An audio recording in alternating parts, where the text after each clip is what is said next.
আলহামদুলিল্লাহি রাব্বিল আলামিন ওয়াল আকিবাতু লিল মুত্তাকিন ওয়াসসালাতু ওয়াসসালামু আলা সাইয়্যিদিল আমবিয়াই ওয়াল মুরসালিন। আউযু বিল্লাহি মিনাশ শাইতানির রাজীম। বিসমিল্লাহির রাহমানির রহিম। ইন্নাল্লাহা ওয়া মালাইকাতাহু ইউসাল্লুনা আলান নাবিয়্যি ইয়া আইয়ুহাল্লাযীনা আমানু সাল্লু আলাইহি ওয়া সাল্লিমু তাসলিমা। اللهم صل على سيدنا ونبينا وشفيعنا وحبيبنا ومولانا محمد صلى الله عليه وعلى آله وصحبه وبارك وسلم।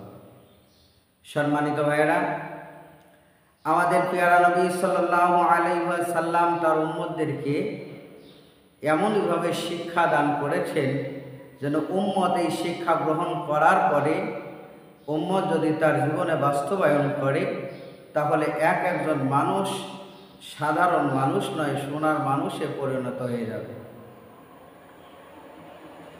প্রিয় ভাইরা, আল্লাহ রাসূল সাল্লাল্লাহু আলাইহি ওয়াসাল্লামের একখানা হাদিস হযরত আনাস রাদিয়াল্লাহু তাআলা আনহু থেকে বর্ণিত হয়েছে।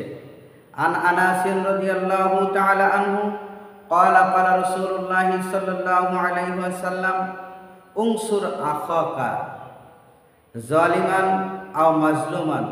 ফাকাল রাজুলুন ইয়া রাসূলুল্লাহ সাল্লাল্লাহু আলাইহি ওয়াসাল্লাম উনসুরহু মাজলুমান ফাকাইফা আনসুরহু জালিমান? ক্বালা তামনাউহু মিনাজ জুলমি ফাযালিকা নাসরুকা ইয়্যাহু।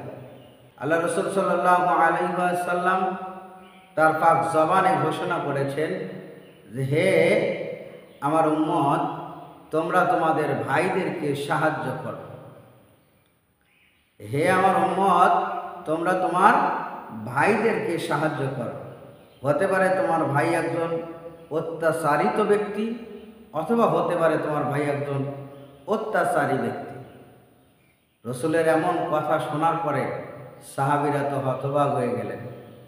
একজন সাহাবী বললেন, হে আল্লাহ রসুল, আমি অত্যাচারিত ব্যক্তিকে সাহায্য করতে পারি, কিন্তু কি করে অত্যাচারী ব্যক্তিকে সাহায্য করব এটা আমার মাথায় আসছে না।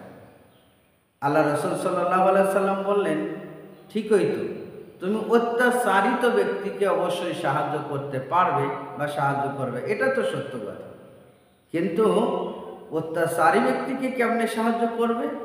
সেই সাহায্য হলো যে যখন দেখো যে তোমার কোনো ভাই কোনো ব্যক্তির উপরে অত্যাচার করছে, তখন তুমি তাকে এই অত্যাচার করা থেকে বিরত রাখবে।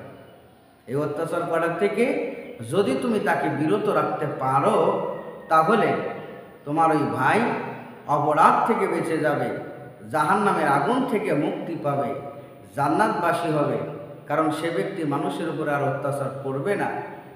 এটাই তার জন্য সাহায্য, অর্থাৎ তাকে দোজখ থেকে মুক্তি পেয়ে জান্নাতে যাওয়ার একটা পথ তুমি তাকে দেখায় দিলে, এটাই হলো তোমার ভাইয়ের প্রতি তোমার সাহায্য। সুতরাং অত্যাচারিত ব্যক্তিকে তুমি সাহায্য করবে, তার পাশে দাঁড়াবে, তাকে দান করবে, তাকে সাহস যোগাবে। তদুপরি এছাড়াও যে ব্যক্তি অত্যাচারী তাকে তুমি সাহায্য করবে, তাকে অত্যাচার থেকে বিরত রেখে, অর্থাৎ অত্যাচার থেকে বিরত থাকলে সে জাহান্নাম থেকে মুক্তি পাবে। আজকের এই হাদিস থেকে এটাই স্পষ্টভাবে প্রমাণিত হয় যে অবশ্যই আমরা অত্যাচারীকেও সাহায্য করতে পারি, আবার অত্যাচারিতকেও সাহায্য করতে পারি।